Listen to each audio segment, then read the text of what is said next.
Hello and welcome to TB3 Sports Talk, episode 99, the Warren Sapp episode, and also, I say in a sad tone, the last number we can use in sports. So, Warren Sapp, congratulations. You've received our last player episode number. Do you think we'll ever see a sports league that uses triple digits? I think so. I hate it. I hate it too. It's not going to fit the jerseys. No. Think about like that big the Bucs numbers. They'll make it and work. Put 3 digits on there. They'll make it work, but It'll be cool. No. The first person to do it's gonna be You guys are also a fan of people with zeros. I hate that. That's a mascot number. I kind of agree, but I have come around to 0. There's a lot of cool people that have worn 0, but I think anyone who wears a triple digit number, they'll look so goofy. They'll look so goofy. Horrible.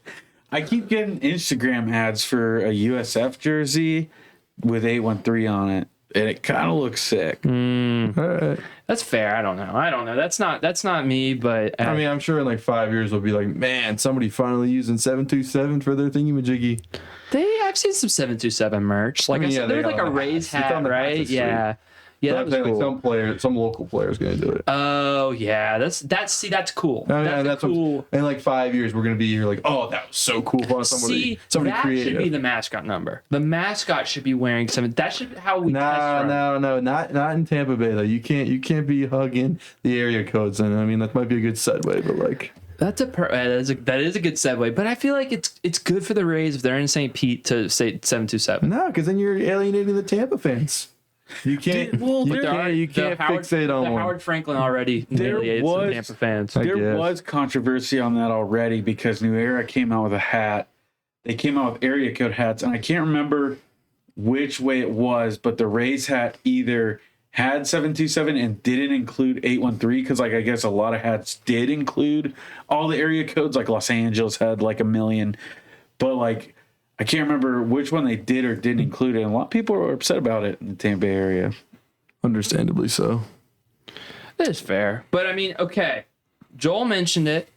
This is a good segue because we have now received word from Mark Topkin from a bunch of different sources that the MLB owners have approved the rumored sale of the Rays from principal owner Stu Sternberg and his group to a new principal owner, Patrick Zalewski, and his group. Really big news. Should only be a week or two before it is official, and the Rays have official new ownership. So basically what we're saying is we've made it. We are home free. We have, done the impossible. The Rays have been sold. Joel. Not yet, but they're going to get sold. It happened. There is no. There's been way too much that's taking place for it not to happen. They are at a point where they cannot bring it back. It's been approved. If they brought it back, it would be unprecedented. Stu Sternberg was a ball boy. I mean, yeah. What more could you need? He was on the radio. He was on the. I'm with you. You want to tell what happened? All right. So here's what happened. Me and Will, we did the doubleheader. We went to the Bucs game at 1, Rays game at 7. And we see Stu Sternberg kind of on the field. He's doing some interviews and whatnot. And then Will notices the press box that he's in toward the end of the night. So crowds are clearing out and whatnot. And he's still up there. So Will's like, why don't we just go say hi, see what happens? So we meandered over there. We shook hands. We said hello. Will, did you say anything? Did you hate on him or anything? I just said thank you. And, I really meant like in my head, like, thanks for getting out. Did I say thank you? I meant to say, just screw you. Part of my life. Well, yeah, I meant like, I said thank you to him, and that could mean a whole lot of things. In my head, it was, thank you for being the worst owner in the MLB history. Selling the team. Thank you for releasing the hostage that is the stadium and the Rays. So with much coaching, Will told me not to say anything mean, but I couldn't. Because I was afraid I was really afraid you're going to leave it a handshake and a thank you. I mean, it's Stu Sternberg. Like, I spent much of my life hating this man. So, lying through my teeth, I'll admit, I said thank you for changing the environment of this team, the identity of this team. Thank you for changing the identity of this team. Well, you seem to be on Sunday night. You seem to be really, really on the Stu Sternberg trade. I think you waked up, huh? No, I mean, it's true. He did, and like I got to talk to the Rays owner right before he sold the team. So like, he was charming. He was charming. He was you guys are like, oh, dude, this guy who I've never met, who's meeting me, smiled and shook my hand. Okay, I mean, it's charming. Wait. Yeah, Will say. Well, really. I was taken sealed the aback deal. by He sealed the deal with this. I'm wearing the giveaway from the Bucs game, wearing the bucket hat, the John McKay bucket hat, and he noticed it. Okay, so he took the time to notice it, and then he's like, "You guys did the doubleheader." Like he knew about Yeah. it. He knew it was a thing. He's truly a local. And I was like, Guys. "Yeah, we did." I was like, nonchalantly, like, "Yeah, we did." And he like dapped me up. He went crazy. and then he asked how many people in the stadium did it, and I was like, probably like 1,200 if we're being honest. Okay, guys. What else is he gonna do? Here's the thing, because That's our owner. Did he give you guys money? Did he know that TV3 Sports Talk was going to record and he gave you guys money? Look, I'm still glad he's selling the team. I'm glad he's getting out of here. I think what just took me back is, you hear all about him, how he doesn't care. He's a Mets fan. He hates the fans. He goes to Steinbrenner this season and buys out a whole section so nobody can even get near him. That seems like a guy who doesn't care about the fans. But he was nice. He took the time. And, we ruined the moment. He was having a moment. I was, as I'm going up there to say hi to him, I could just picture, the Moneyball music in his head. Because he literally was, thought he was in an edit. Staring at the team. Fireworks are going off. He just sees his team win one last time at home. Do you think And I was like, hey, thanks, Stu. Was he romanticizing the fact that the team was in a minor league stadium because he couldn't close the stadium deal? What are we doing? I mean, honestly, What are we- probably. I think you're just reminiscing. Yeah, I'm But sure he we was ruined that reminiscing. moment for him. Okay, here's the thing. I'm actually in the process of writing an article about Stu Sternberg's legacy. Yeah. And as a good reporter writer, I'm doing both sides, the good and the bad. And I right. will say, Vince Namoli, terrible owner, absolutely. just a It's way- horrible, way worse. horrible owner. Stu Sternberg took over a mess. What I didn't realize, again, I'm not great with my baseball history. I'm a newer baseball fan, 2018, 2019. But Vince Namoli tried to shortcut the whole expansion team process by getting Wade Boggs, Fred McGriff. He told his general manager, we cannot lose 100 games in our first season, which, again, is admirable. But, again, the only team that's ever had success out the gate has been the Las Vegas Golden Knights, and that was a crazy, set of things. The Rays shorted themselves, tried to put Band-Aids over problems that, didn't even exist. And because of that, they sucked. The whole entire Devil Rays era, they sucked. And Stu Sternberg took over 2 years before they rebranded and went to the World Series. In Stu Sternberg's first year of ownership was the same year they drafted Evan Longoria. And so he did a lot of things right. Vince Namoli, allegedly, I think it was a couple years after the team was going, he threatened to move the team if they didn't renovate Tropicana Field. So That's admirable. I mean, thank you. but again, so Vince Namoli was not much better than Stu Sternberg. And I think we can get in this conversation. I think Stu Sternberg and the organizational attitude that the Rays had won them a lot of ball games. Ever since they rebranded, they have the third best regular season record in Major League Baseball since they rebranded to the Rays. Did Stu do that? Well, I think Stu Sternberg. He put the right people in place. And I think But he rebrand them from the Devil Rays that was him. Yeah, that was him. See, that's See, you talk and- about that strike against him. see. that is true. But my point is, he put in the attitude of your, Andrew Friedman's, your Eric Neanders, absolutely. Max Silverman's the president for a long time. He put in those guys, and he put the organizational attitude of trying to win, on the margins, with new techniques. You think about the opener, you think about platooning. The Rays' way has been to win on the margins, has been to win cheap, and that is wait. That's not a good thing. No, that's where I'm getting to. That's where I'm getting to. And I'm saying, and that has allowed them to, win a lot of regular season games and had a lot of success and even had a little bit of playoff success. However, I would argue, like you're saying, that the Rays and Stu Sternberg's greatest weakness turned out to be their Achilles heel, because they were always never going to get over that hump unless something went crazy, because they were so focused on winning on the margins, and they had so much success winning cheap that they were never push to spin bigger and have a more legitimate team. And the stadium stuff's the whole thing, but I would say organizationally, Stu Sternberg's greatest strength became his Achilles heel. Yes, I would agree.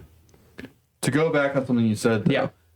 part of the issue of the Rays as a whole is that the Diamondbacks won the World Series in 4 years. in their fourth year. I looked that up too. Yeah. So that's part of the stain that has been on the early era of the Rays, Devil Rays, is that one team was able to actually succeed in what Vince Naimoli wanted to do, and yet we were floundering by 2000, 2001. Yeah. Like the hit show, as they call it, that was long gone. 2001, I think, might have been one of our worst seasons. I know 2002 was horrible. 2001, I don't think was much better.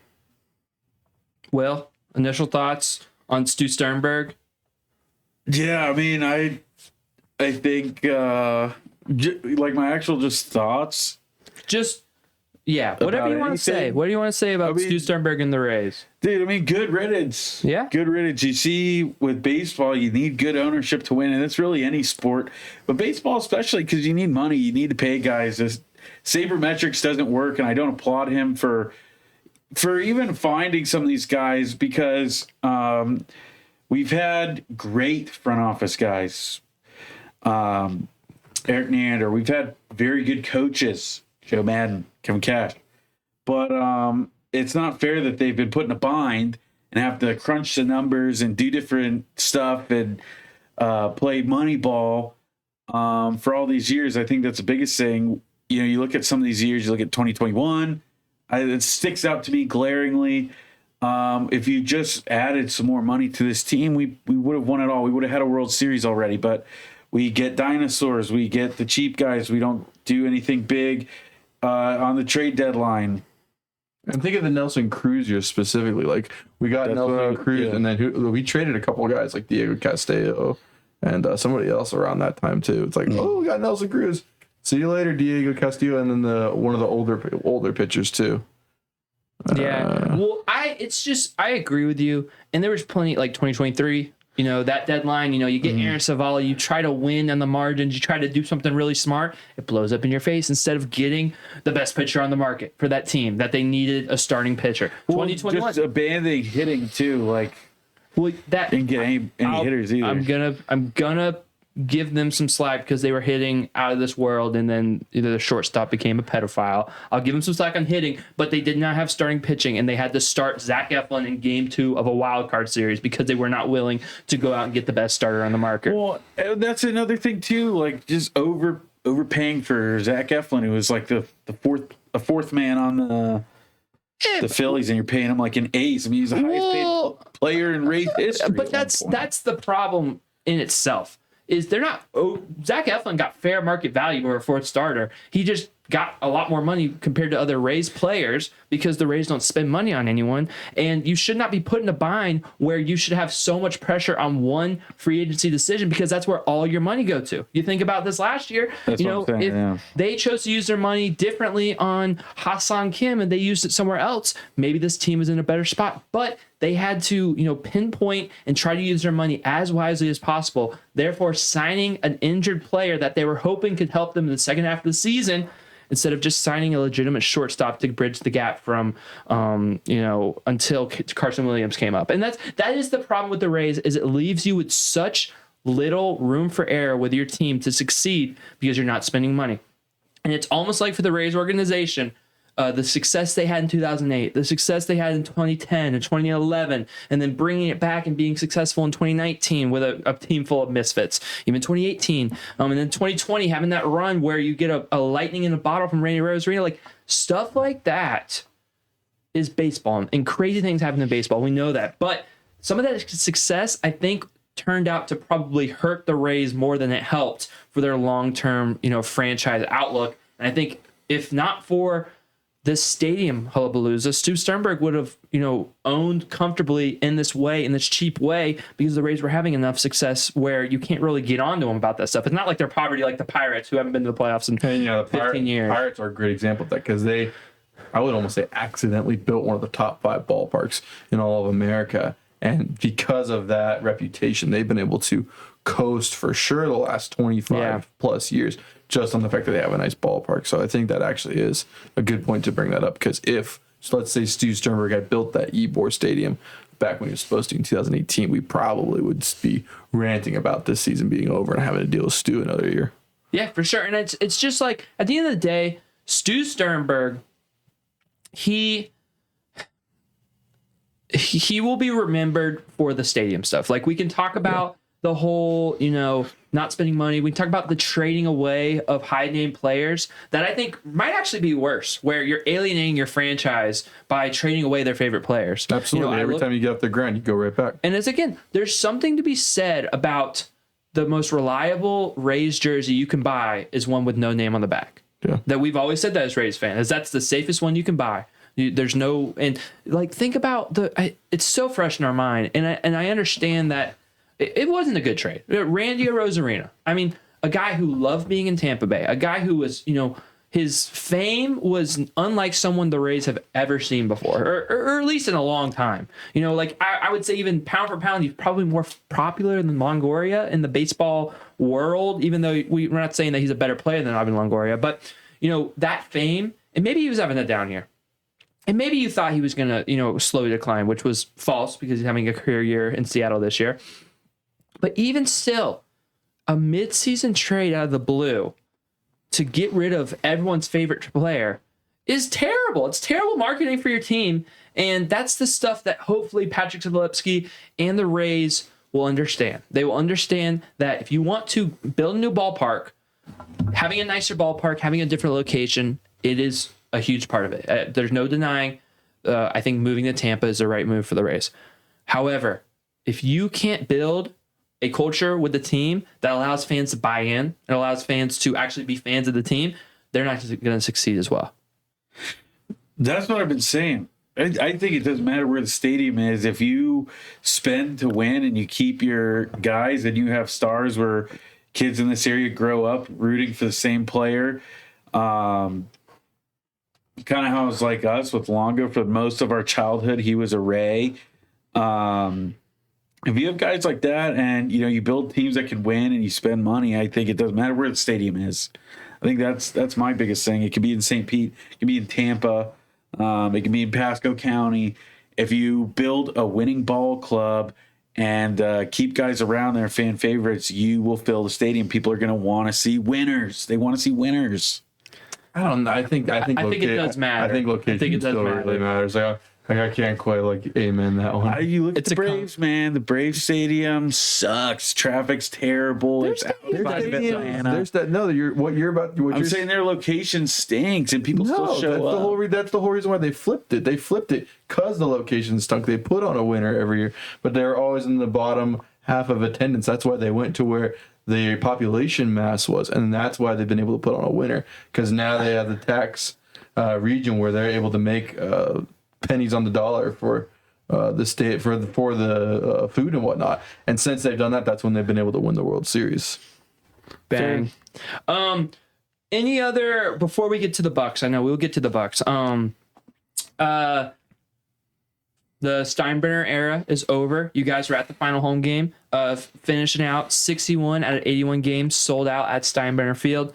Thoughts on Steinbrenner? Thoughts on its impact on the future of the Rays? Maybe coming to Tampa. Did it have an impact? Did it not have an impact? Joel, I'll start with you. What are your thoughts on that? I think it'll be sorely missed. We said throughout the season that the culture, the feeling of the crowd was significantly younger. I think it was definitely opening the eyes of younger people throughout the Tampa region that wouldn't have been willing to drive across the bridge, that wouldn't have been willing to go into the warehouse that we call Tropicana Field. And had they been able to ride that a couple more years, put more success on the field, kind of build an identity within that stadium, you would have probably seen that stadium sold out 80 to 82 games or something like that. So to bring it back to the Trop, I don't think that I highly doubt the Ray Tank's going to be there next year. I know they're not going to have any of the outdoor bars or anything like that.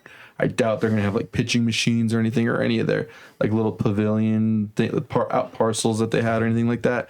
I think we are going to be going back to the Trop, and it's going to be a skeleton of what was already a skeleton. So we'll see what this Zalewski guy, is that his name, Zalewski? Yeah. We'll see what Zalewski's able to do with the place. Maybe he puts his fingerprint on it, but I wouldn't expect that within the first year. So I think it's going to be pretty somber going back to the Trop next year. I think I disagree a little bit. I've definitely missed the Trop. I miss the AC. I miss the easiness of the Trop to go to every day. It just seems like going to a game of Steinbrenner with the concern of weather and the concern of heat. And for me, it's a little farther of a drive, but I know that's a little selfish. For me, I think it's easier to go to more games at Tropicana Field. So here's what I said. I said, for me, if I wanted to go to just one game, I would rather play at Steinbrenner. However, if I wanted to, consume a full season of Rays baseball, I would prefer Tropicana Field. Personally, I can over agree with Steinbrenner. that. But most people are only going to one game, which is fair, and I agree. And I hope that they're able to, spruce up the Trop and make it something of what it was in the past. Bring the pretzels back. We need the pretzels. Dude, Jesus, please. Stuff like that. And I hope the Trop gets the warm. If they don't have the Ray tank, I'm gonna be. It'll be a mirror. It'll be a mirror, and maybe I don't know. I'm a little pessimistic. Well, why do you think that? Why do you think nothing's going to come back? They're only there for 3-4 years. Why would they invest more money They're than probably the going to roof and extend drywall? it if they're going to build a new stadium. They're only anyway. gonna have to extend it a year because so it would have ended in 2028 because we didn't play there a year. St. Pete automatically has to extend the lease for us to 2029. And the likelihood is we're probably going to be in the stadium 2031. Yeah. So the expectation is that we will have to extend it another year. So we'll be playing there till 2030. And I would imagine that they're going to invest down the road, but seeing that the owner's only stepping in less than the off season of time, they're not going to be able to do anything fun that. But they're first also year. going to want to make revenue. Yeah, you need to have amenities in ballparks. 2020 by 2027, I imagine there'll be some amenities. How much of that stuff even got destroyed? But they had to take everything out. To be fair, so Joel, you think there won't be stuff because you think it's too quick for all that stuff to be reinstalled for sure on that, and then. By then that's 2027. Well, I think no matter what, they're going to reinstall that stuff. It's not that much money, more money. We'll see. I think the Ray tank will be there. I think some of the outdoor stuff and that's possible not to be there, and it might be a little bit of a different vibe. But I think the Ray tank will be there. I hope. I would hope. They don't have a whole bunch of outdoor stuff anyway. You're talking about ballpark and rec. I think that's really the only. That was the only thing, and a portion of it's outside. Yeah, so I don't know if that'll be gone, but that's not a huge. That'll be sorely missed if that's not around anymore. That's funny. All right. My piece. I think it's pretty clear that you can't play outdoor baseball in Tampa. Plenty of people complained it was too hot. And just with the weather, there were no rainouts. There were delays. There were delays, and the heat was a bigger problem. The heat's a bigger problem. The Marlins did it for 25 years. They did a pretty terrible job with water too. That made me so mad. It was $10 for water. Yeah, you should be having free water. And I know you have water fountain stations, but come on, that's toilet water. And I just think they should have the actual water fountains. Oh yeah, for sure. And to me, it's again, this is still my point. I'm still going to stick with it. You had a 10,000 seat stadium and you couldn't sell out every game, even though you were in Tampa. And maybe the atmosphere was a little bit better. I still think there's plenty of people who made noise in the Trop and still showed up, and there's still plenty of big crowds. I think there's two different groups of fans. I think you attracted the young fans, but then you couldn't get the 72-year-old ladies who are going to die of heat stroke. So I think that's part of the reason why they weren't able to sell out every game. But I also think part of the reason why they didn't sell out every game is they were so piss poor in the second half of the season. A lot of the sellouts came from the last couple homestands when they're playing meaningless baseball against pretty terrible teams. Yeah. There's no. Again. These guys chose to went to the Tampa Bay doubleheader on Sunday. Me personally, I've had a long couple of weekends, and I was like, I'm not spending money on the Rays. I'm not doing it because I don't think they deserve my money. They have been terrible, and I think that's a lot of things too. I think if you had seen a competitive team, they sold out almost every single game when they were competitive in June and May and April, and even when they came back in August. So I think if it was a more competitive team, I understand it's only 10,000 seats. Games early too that didn't sell out. Yeah, I think they were up to 2 or 3 by the All-Star break. But again, a couple doesn't matter. A couple when they're playing, But it's but that's my point. It's 10,000 seats, and you couldn't fill it up in the area that's supposed to have all the fans. But if it's a Thursday day game, what are we expecting? But still, a turnout? There's just supposed to be so much more people who can go. So you think the tickets would be flying off the shelves when, especially when they were white hot and. in the think early they part of the season. I think they sold that one. the argument has been made. Like everybody knows well, it's 'cause Stu Sternberg is still in the building. I don't want to support Stu. Like that's often what people would use for the defense of it. On the other side of the coin, and I understand it, is if they can't sell at 10,000, are they going to be able to sell at a new stadium? Probably in a harder area to get to, like Ybor. So I mean, I don't know. Like I would disagree. I think it was pretty evident by the amount they sold out, the amount that they had actual Rays fans at games, and ones that were loud and into the game. I think it's pretty clear to me personally that, if that was a 20,000 seat stadium, if that was a 25,000, if that was a 35,000 seat stadium, I think they would have had a significant amount of people come to the games than Tropicana Field if they had the seats available. And I think even if that was outside, and I think if they had an indoor stadium in that location with more seats, I think they could have 40 to 50 sellouts a year. Out of 80? Yep. I mean, yeah, probably. And I think they would have, I think they would average over 20,000. Yeah, that's the expectation. Yeah. Like if they don't average more than 20,000, it's going to be deemed as a failure. Yeah. And I think you look at Marlins Stadium, that was deemed as a failure early on. Yeah. So we'll see what happens there. Yeah. And I am all in on HGC location. I think it's far better than Ybor. Ybor, pardon my language, Ybor would be terrible. Ybor is sexy. I get it, and it would be on the water, and you probably would have a little cooler stuff. I think in terms of getting people in the ballpark and attendance, I think HCC is the win for sure. The win. I think. I mean, like living in Clearwater, I can drive Hillsborough and get to the stadium in like 20 minutes. Absolutely. Like I'm actually gonna miss that. Like it's like you're saying, you're gonna miss the drive to the St. Pete. Drive to Tampa is so much better. It just depends. Driving to St. Pete was fun. I mean, you can fly on the interstate and stuff. No, just give me Hillsborough Ave, man. I'm North Pinellas. Give me Hillsborough to the back. But all the traffic of the stadiums. It's fine. It really depends. All right, are we ready to move? Are we good? Have we said our piece? Shout out Dex Imaging. They're a piece of the pie. They are. Who's the main man of that? I can't ever remember. I forgot his name too. But shout out Dex Imaging. They finally got a piece of the Rays. He's been the guy who's been trying to buy the Rays for like probably almost 5 years at this point. I know, and he's a big fan, and I'm glad he gets his share. He got turned down a couple of years ago, so I'm glad. I'm glad, like you. I was trying to remember his name, but yeah, it's. I'm glad that he's on board. The Orlando guy's on board, so that's going to put just enough heat on the Tampa Councils to get this thing through the door. It's a shame Morgan & Morgan's not on board. Oh, good. I don't want that. Come on, man, for the people. He's bad. He's gonna be a pot dispensary. He said that the Rays are going to take a bunch of money from the taxpayers, and it's not going to be for the people. Did he really say that? Yeah, those are his words. Yeah, dude, that guy is a real life Saul Goodman. If you've ever watched Breaking Bad, that's funny. He just does anything to get attention or people to like him. That's good. All right. Wait, let me ask this: how long is Stu Sternberg in the ownership group? Probably forever. I think he will be for. You keep that 10%. Why not? Dan Doyle, that's the Dex Imaging guy. No, thank you, Dan Doyle. Like the fact that he's on board, that's where it's like yes, he's a true fan of the Rays. Homegrown talent. That's what I'm talking about. Because we got Orlando guy, he's Orlando. We got the main guy, he's Jacksonville. This guy, that's home cooking right there. Dan stinking Doyle. He's probably gonna have a box. We're gonna get to see Dan Doyle at games. Dan Doyle. He probably already has a box, I assume. Yeah, probably, but he's getting a Tampa Stadium box. Okay, Bucs.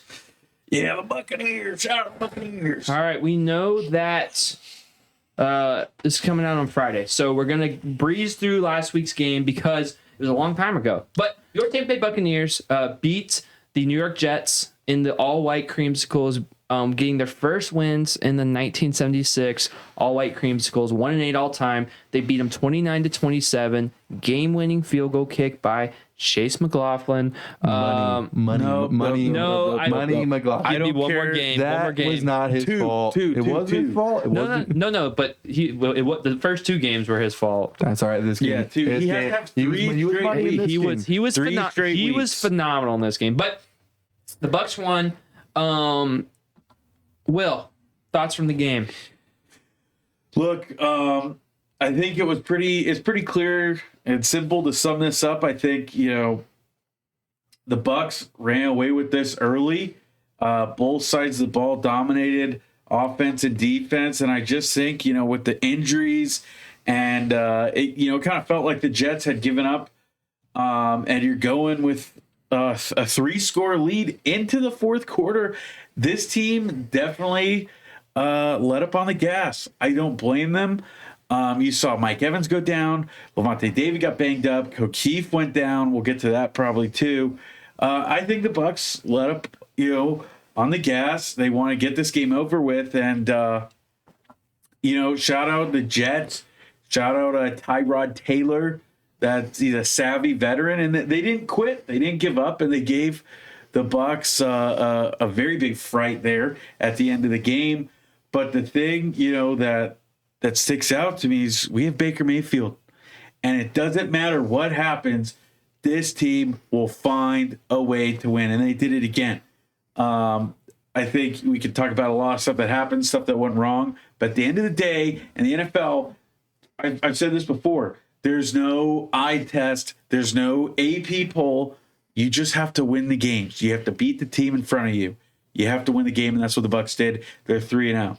Yeah, and I think it's even more impressive for the Bucs to be 3-0 with how banged up they've been. I mean, you mentioned Mike Evans goes out in this game. He has a hamstring, strain, tweak, whatever you want to call it, going to be out 2 to 4 weeks. You're already missing Tristan Wirfs. You're already missing Chris Godwin. You're missing Kalijah Cansey. You're missing Cody Mauch. You're missing Luke Gedeke. A lot of production on this team, up and down. I don't Christianize it, whatever. A lot of production up and down this team you're missing, and you're finding ways to win. I think that's all that matters. I think it's impressive that obviously if you have the ball with Baker Mayfield on your team and you have the ball late, it feels like you're going to win every single time. That is valuable in the NFL. That is really, really huge.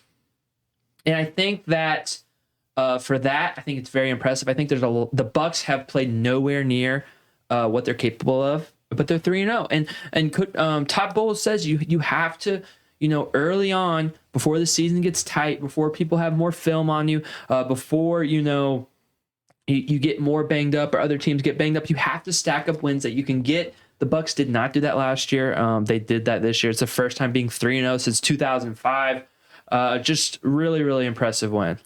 And I'll add to it as well. You think about the circumstances happening throughout the game. I lost count on how many holding penalties. Five. I think like at least 4 of those were probably in one drive. The Baker Mayfield and the offense were able to step up every time and answer against those things. And as well with the blocked field goal and the touchdown that came from that. Penalty, by the way. That was a penalty. Oh, yeah. You stepped right on the dude's face. Well, you see, terrible you saw the drop catch and the drop catch catching the end zone. Seriously. So, in all of those things, Bucs were able to answer back with a vengeance. And there was at no point where me as a fan, knowing the clutchness of this team this season and the clutchness of Baker Mayfield as a whole, where I thought we were going to lose this game. Didn't Joel tell a Jets fan to his face before the game-winning drive that Baker Mayfield was going to go down to tie it? He gets on this guy's face and goes, because that guy's you were like lead did. Did you like whisper in but his this ear? guy was kind of being annoying. He was No, he was in front of you. He was in front of you. I said something to the guy behind me. Because the guy in front of us was being annoying. I mean, it was all good spirits, but it was getting kind of annoying. Like every play, he'd say, every play on Jet, when the Jets were on offense, he'd say G5's already open. And it was just so annoying. Just annoying. And then, he's celebrating after the block. After the block field goal and saying the game's over and that's it. And Joel's like, you're watching 5 minutes when Baker Mayfield leads a game-winning drive here. And he did. And he called it. He called it shot. Spot on. Like Babe Ruth, Joel called the shot. The guy behind me, I had to say the same thing. I was like, bro, you know that we still have a drive, right? Yeah, it's crazy. Jets fans don't know how to act. But I want to say that the Tampa Bay Buccaneers are the first team in NFL history with a game-winning score in the final minute of their first 3 games of the regular season in NFL history. Baker Mayfield has the most fourth-quarter comebacks since the beginning of the 2024 season. Been very, very impressive. But for me, I do want to just say the defense was impressive once again. Yeah. I want to give a shout-out to a guy that I told you guys in the offseason I still believed in. A guy that everyone rags on when it's not his fault. And he had a big moment on Sunday. And I'm talking about Jamel Dean. Jamel Dean, a pick six, the Bucs' first pick six since 2023. Jamel Dean's first pick six since 2020. The first turnover forced of the season for the Buccaneers. A 92.2 PFF grade for Jamel Dean, highest on the team. That was a moment. I was so happy to see him. There were so many people leaving for halftime at that point. I was like, guys, what are you doing? They all missed it. They all were peeing in the bathroom while Jamel Dean was taking one to the crib. Yeah, he's awesome. He should have had 2 interceptions. I think that interference on him was a little bit egregious. I think he should have had two interceptions. I'll save my rant for the referee and at the end. Okay. I'll hold my peace. But yeah, got Jamel Dean. Good to see him play like that. And I think, too, it just, you add guys like Benjamin Morrison and Jacob Parrish, pull a little fire under his behind. And he's having one of the best starts of a season for his career so far. So you like to see stuff like that. Iron sharpens iron. Yeah. Jamel Dean is certainly getting sharp. Looking great out there. Man, Jacob Parrish, what a dog. What a dog. First career sack. Just really, really solid. Another, what am I looking at? Another, high PFF grade, 66.8. That's solid. Gets his first career stack. Antoine Winfield, takeaway tweezes back, forced fumble in the second quarter, 88.1 PFF grade. He was all over the place. What a game for him. Dude, I just think it's crazy. I saw a stat. He's already 11th all time in sacks for a defensive back, and he's played like 100 less games than everybody else in front of him. And he needs what? He just needs a couple more, and he's gonna be in the top 10. It's crazy. Just talk about it. Just a guy who's all over the field, the Troy Polamalu-esque player, hard hitting, nasty. So glad to see him back healthy. Yeah, he also saw that he has the most sacks and forced fumbles amongst defensive backs since he was drafted in 2020. He has been phenomenal. Levante David, Unk still got it. Leads the team in tackles, 11, gets a sack for the second consecutive week. Really, really impressed with this Bucs defense. I mean, you look at, they were impressive on Sunday. I just want to pull this up because they had 4 sacks, 10 quarterback hits, 9 tackles for loss, and 2 forced fumbles. In the first 2 games, the Bucs had 4 sacks combined, and they hadn't forced a single turnover. So they were phenomenal on Sunday. This Bucs defense is nasty. Got to shout out also Yaya Diaby. He gets his first sack of the season. He has 6 quarterback hurries. Him and Hassan Reddick have been phenomenal. Not always getting reaping the rewards, not always getting to the quarterback, but they have, been in the backfield, been, disrupting the offense. It's been really fun to watch those 2 guys. I'm very, very excited to see what they do for this defense for the rest of the season.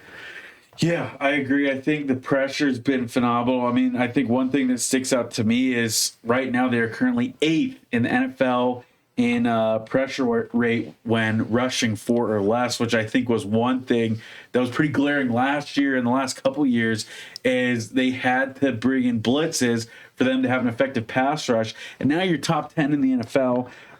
You're 10th in sacks, 2nd in pressures, 3rd in pressure rate.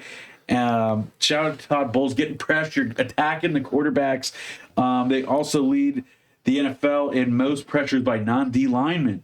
Wow. So Todd Bowles is scheming up some stuff. Vintage Todd Bowles, he's the best defensive coordinator in the game. Yes, I will say, was not a huge fan of how he called the defense in the fourth quarter. Yeah, well, that's my point. It was pretty bad because you look at the first 3 quarters, they were blitzing Tyrod Taylor 62% of his dropbacks. In the fourth quarter, that dropped down to 23%. Yeah. But again, it's hard to blame them. You're up by 3 scores.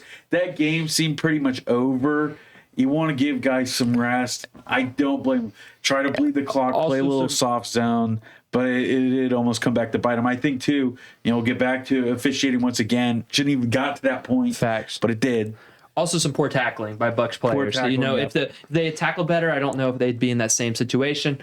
Also, want to give a shout out to rookie Elijah Roberts, a guy that we're going to have to see a lot more, in this Bucs defense with Kalijah Kancey being out. He has 70.0 PFF grade. He had 3 quarterback hurries on the game. Really, really good. Well, Anything? Oh, Emeka Ibuka, man. I mean, another great switching to game. offense. Yeah. I was gonna Go right in. Yeah, go right in. Emeka Ibuka, 6 catches, 85 yards, a phenomenal one-handed catch. A phenomenal catch that they said wasn't a catch on the final drive. Ridiculous. And The Bucs didn't challenge it too. That was one of the big they areas. couldn't under 2 minutes. Which is everything is supposed to. Everything I'm is supposed saving to for the end because Yeah. I'm gonna go crazy. Let me save it for the end. It'll be, You know what? Just do it. Just do it. just let me save it for the end. It's got to build up. Okay. Yeah, I think when you look at Emeka Ibuka, man, 3 games in, he's already got a mixtape. He's already got a highlight reel for a whole season, And I don't even think this is crazy to say. There's a whole lot of ball left to play this season. But if the season ends, what's the date today? Season ends September 25th, Roddy. 2025. He's your rookie of the year. He's your rookie of the year. I don't think you could find a single guy to even argue with it or say it's even close. He is your offensive rookie of the year. And I think the best part too is he already has a stadium chant. He's already got a stadium chant. What is it? So the announcer says Emeka. Everyone says Ibuka. He did it one time, and I'd say half the stadium caught it, and he was like, "Oh, great job, guys!" Yeah, even it was like, And the rest of the game, we're doing it. It makes sense because it's a home opener. So rest of his career, it's Emeka Ibuka. Wow, that's awesome. I can't wait to take part in that. That is chills. I like to use his nickname given to him by Flight Reacts. Ooga Booga is what he's calling them. I like that as well. Flight Reacts, man. He's been phenomenal. I mean, Baker found a way to win. Sterling Shepard, solid as ever, man. We gotta give Sterling Shepard a little bit of love. 4 catches, 80 yards, sets the Bucs on the doorstep on the final drive. Shout out Sterling, man. Like I said, man, he's just one of those guys. He's not a wide receiver one, but he has that clutch factor. He reminds me of Emmanuel Sanders. I probably said this time and time again, but you need that receiver on 3rd down or in crunch time, a 2-minute drive. He's the guy, and he's always open on those crucial downs. That's Sterling Shepard. I like that comp, dude. That's a good comp, bro. Have I not said that? I don't think you have. I haven't heard that from you. Yeah, he's Emmanuel I Sanders. like it. That's good. Really, really good. Bucs offense. 1 for 5 in the red zone. Definitely struggling with that. That's something that they mentioned in the post-game press conference. Again, a lot to clean up. Your offensive line. All 5 positions on the offensive line were, occupied by someone who was not the projected starter They at were that position. different again, yeah. Yeah. Another mix-up we saw. Well, because, we saw... Heck was at right tackle. We had Luke Haggard. Oh, he was terrible. Who? I didn't even, that was a surprise too. Luke Haggard's out there at right guard. I very much expect... If Mike Jordan's back, I think he'll be in that spot. But if not, I think it will be Sua Opeta or Dan Feeney. Yeah, give me Dan Feeney. Yeah, I think I'd like to see Sua. But definitely Luke Haggard was in that spot because the guys they signed last week weren't ready to go on Sunday. Then you had Ben Brederson. Shout out Ben Brederson. He's been awesome at center. I think he should stay at center. That's a question I'll ask you in a second. Left guard. I want Elijah Klein at left guard, man. I thought he did okay. Especially when you looked at, I was rewatching the game today, a lot of the runs to the left side where he was at did a lot better than some of the runs to the right. Blocking up the middle.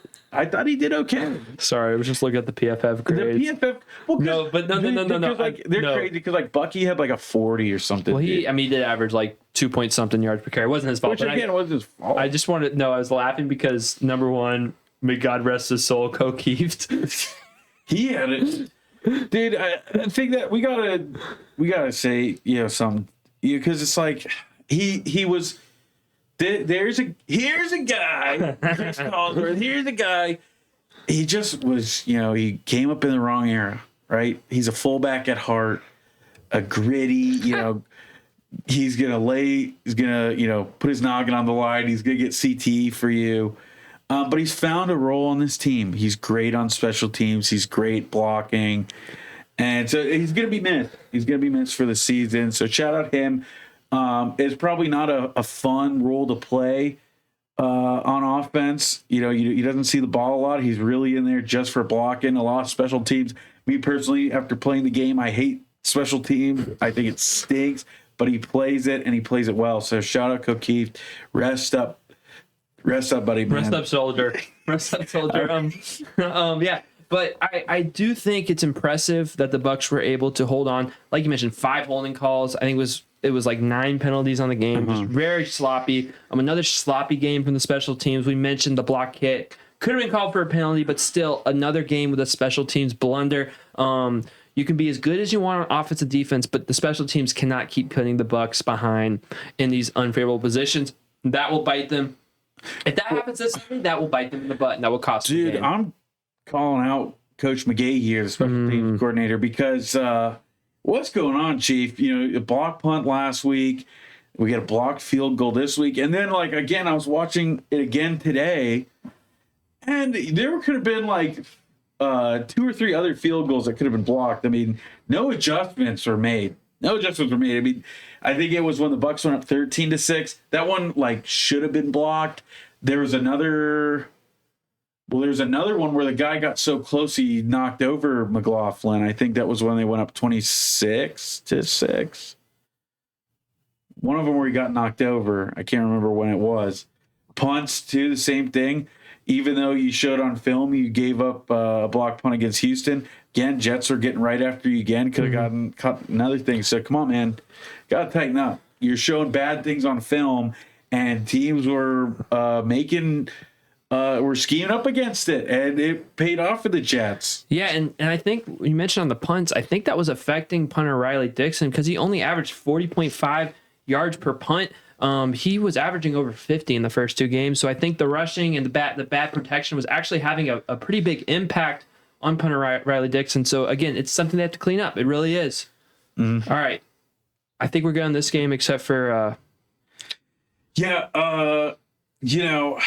It just bothered me so much because, you know, I'm trying not to be a conspiracy theorist. I'm trying not to go down a reason, though. It gives you a reason. Exactly. You look at this game, you look at the Jets, you look at the Buccaneers, despite the injuries, that game was over. But it just kind of felt like, don't you think maybe they were keeping the Jets in it with some of the holding calls? I get it. It's a new O-line. A lot of those guys weren't playing the position, but are you really meaning to tell me that just magically every time the Bucs would overcome those penalties, they get the first down, oh, here comes another one. Here comes another one. Just kind of keeping it close in the first half, and the refs really couldn't get a hold on it because the Jets were that bad. The Bucs just started running away with it. And you just look at some of the egregious things that went down. The catch in the end zone with Alan Lazard. That was a drop. Multiple angles. I know that goes and gets reviewed in New York probably, or the NFL headquarters, so they can't really control that. But you ruled it a catch on the field, so it's so automatically then with the ridiculous rules in the NFL that you have to have so much evidence, clear and concise evidence to overturn it, so that makes it almost impossible to, even though it was pretty much clear as day. And the Ibuka one was horrendous. Yeah, it was horrendous. A catch.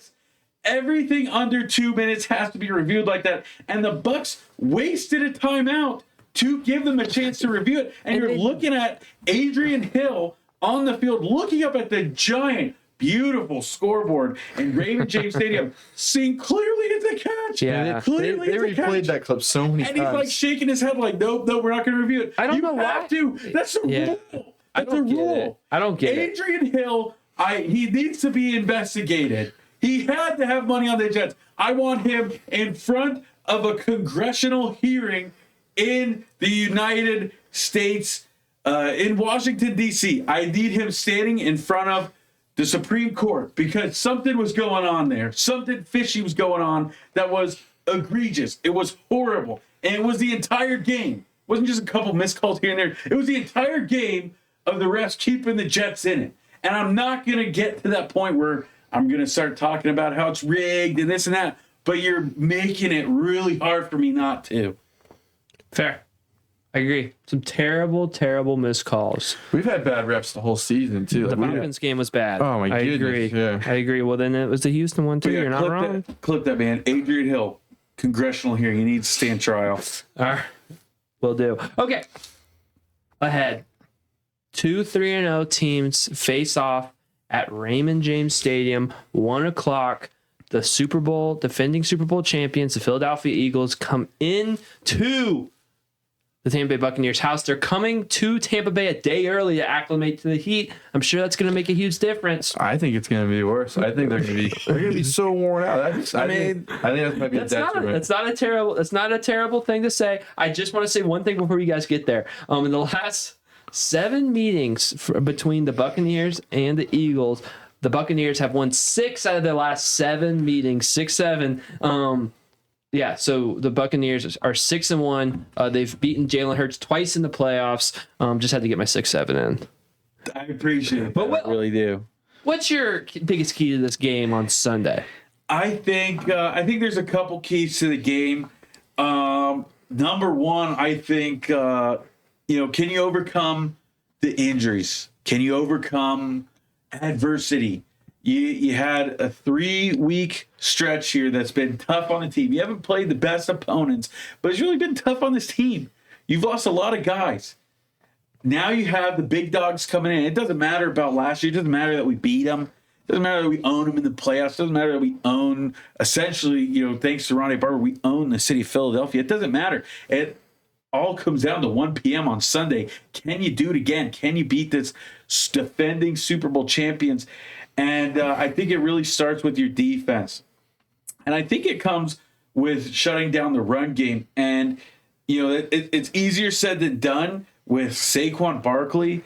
But you look at them last year, he did have a 59-yard rush, right? And that boosted his stats. He ended the game 84 rushing yards on 10 carries, and that was an average of course, 8.4 yards. But you take away that big gash he had in the third quarter, 25 yards on 9 carries, that's 2.7 yards per attempt. So they were able to shut him down for the most part, barring one huge explosive.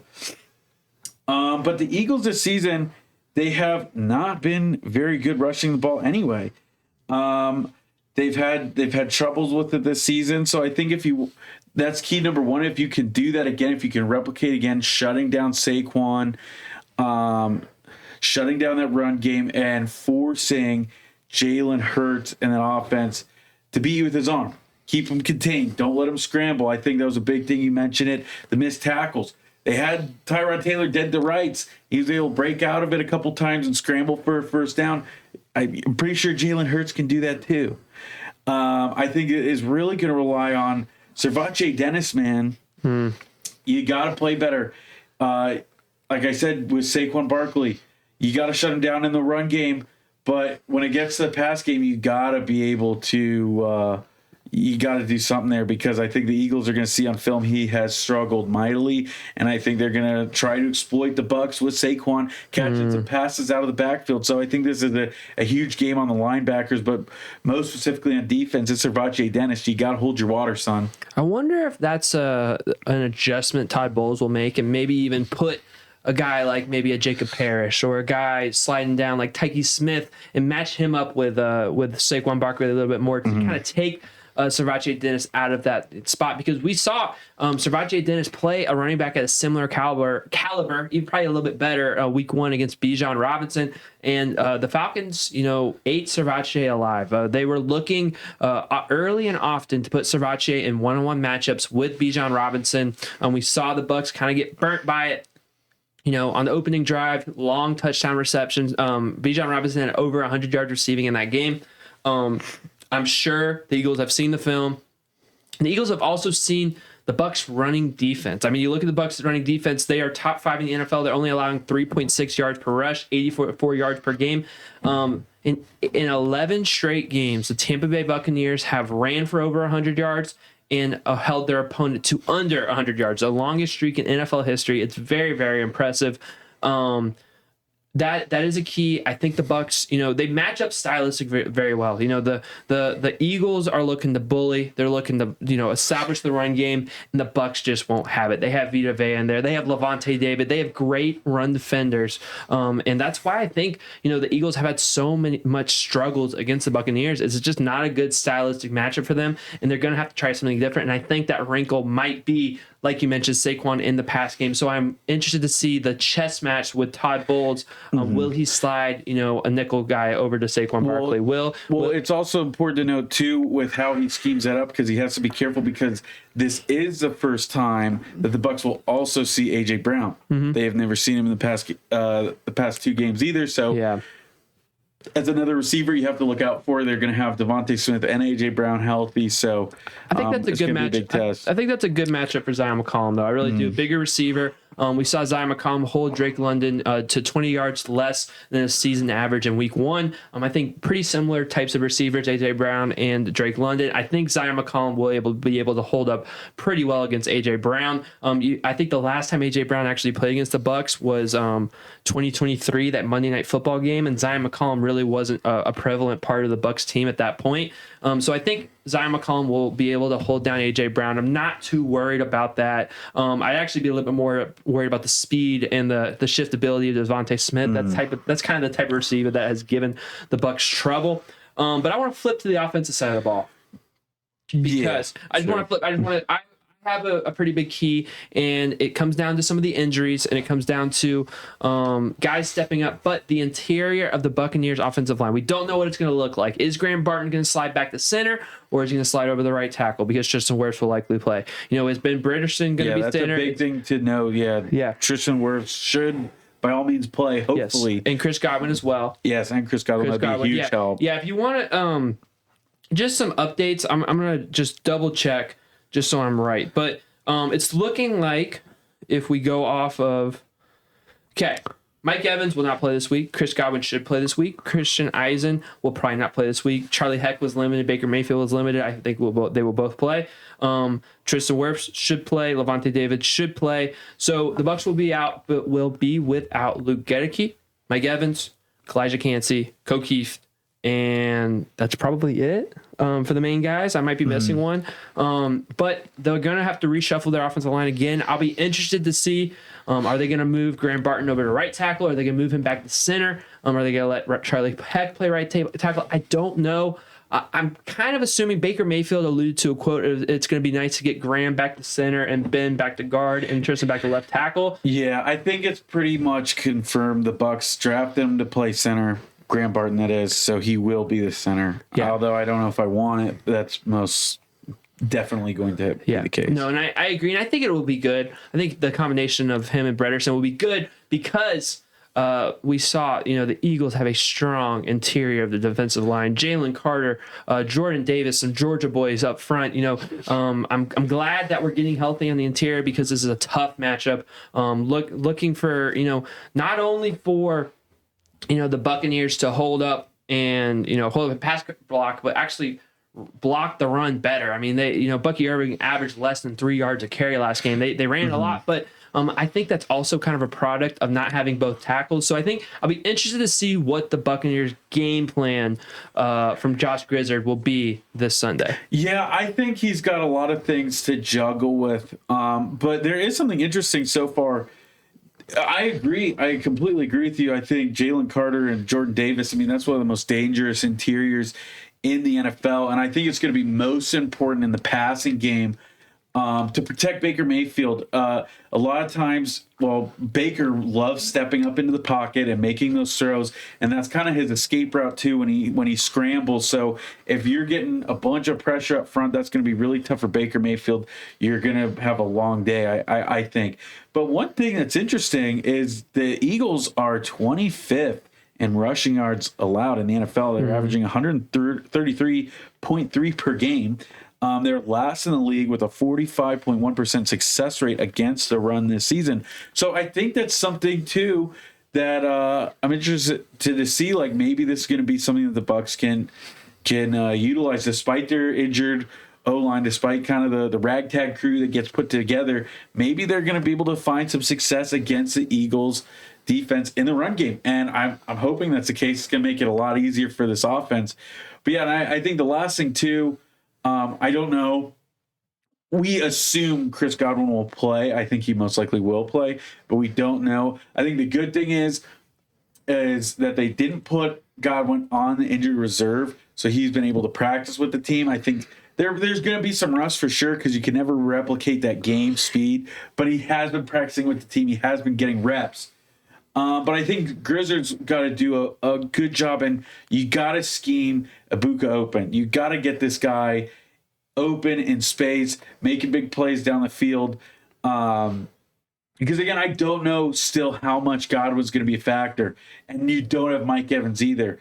So if, let's say, you don't find success against the Eagles running the ball, which I hope you do, the numbers are saying you should.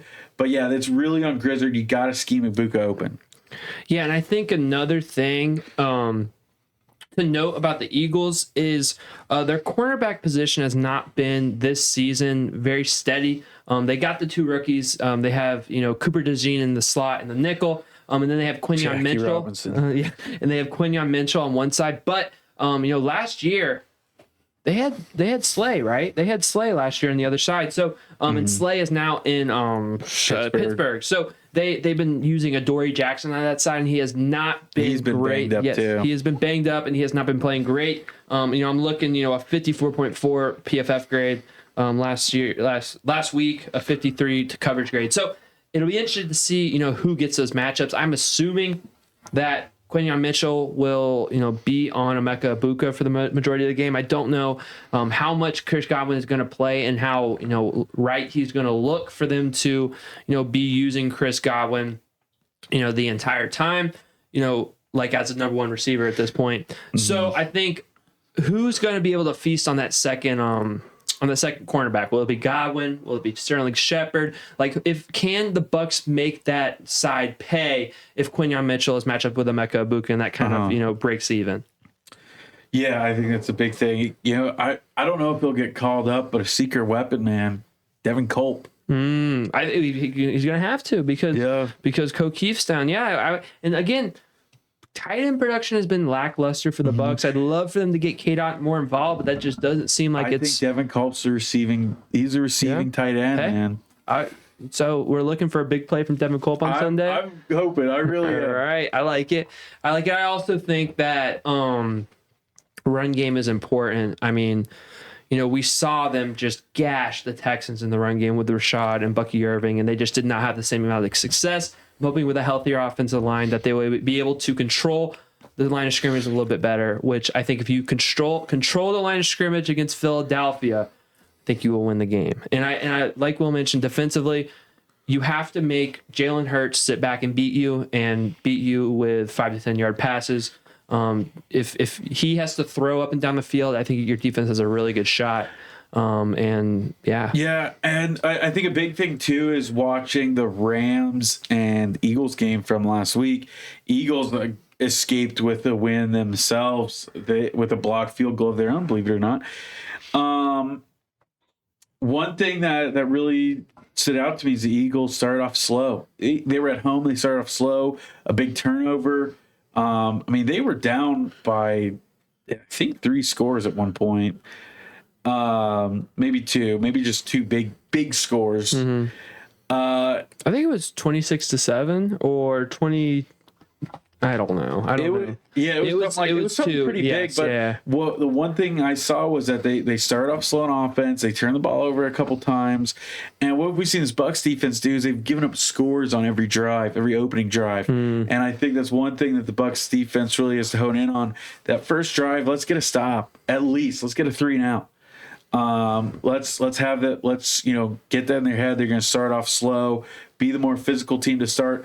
Don't give them a big momentum boost and score a big touchdown on their opening drive.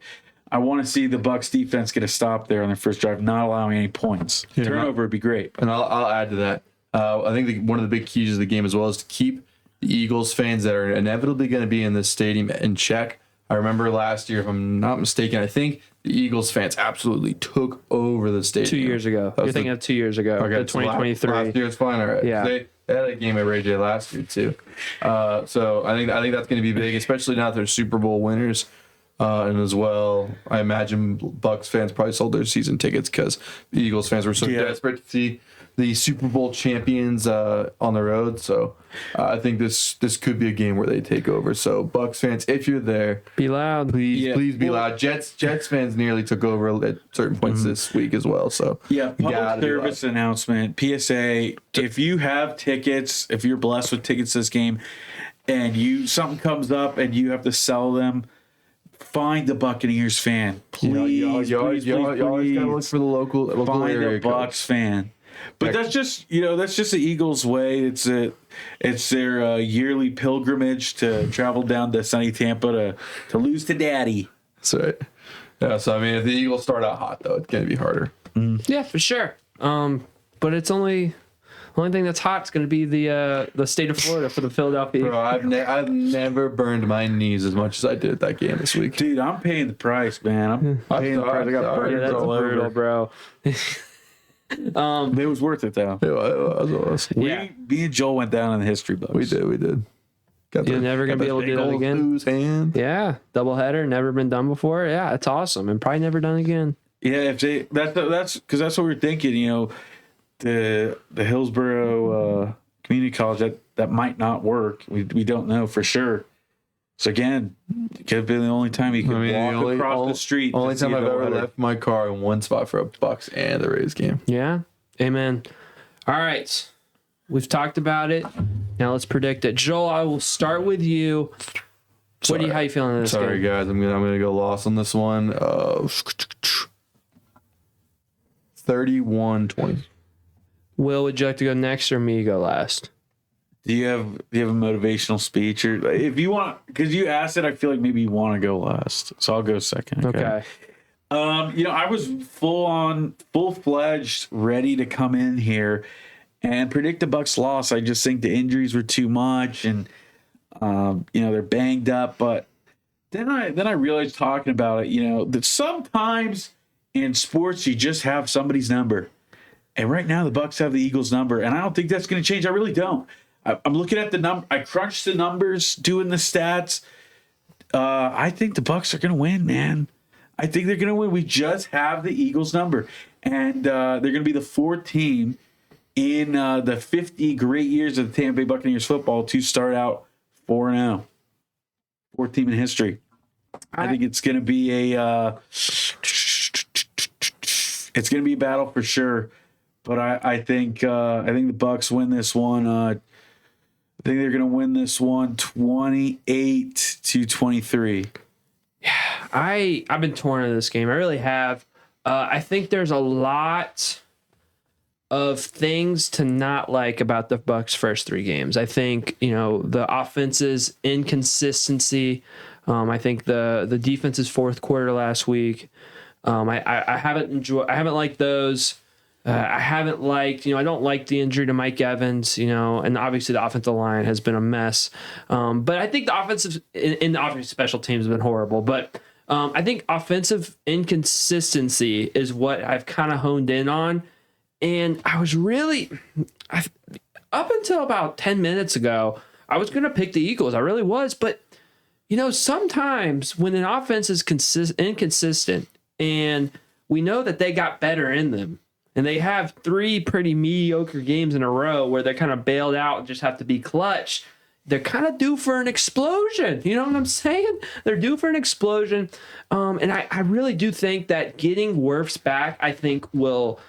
I think there's going to be a lot of people, a lot of Bucs fans that are going to realize how valuable Tristan Wirfs is to the Tampa Bay Buccaneers this Sunday. I think it's going to look like a completely different offense. I think that...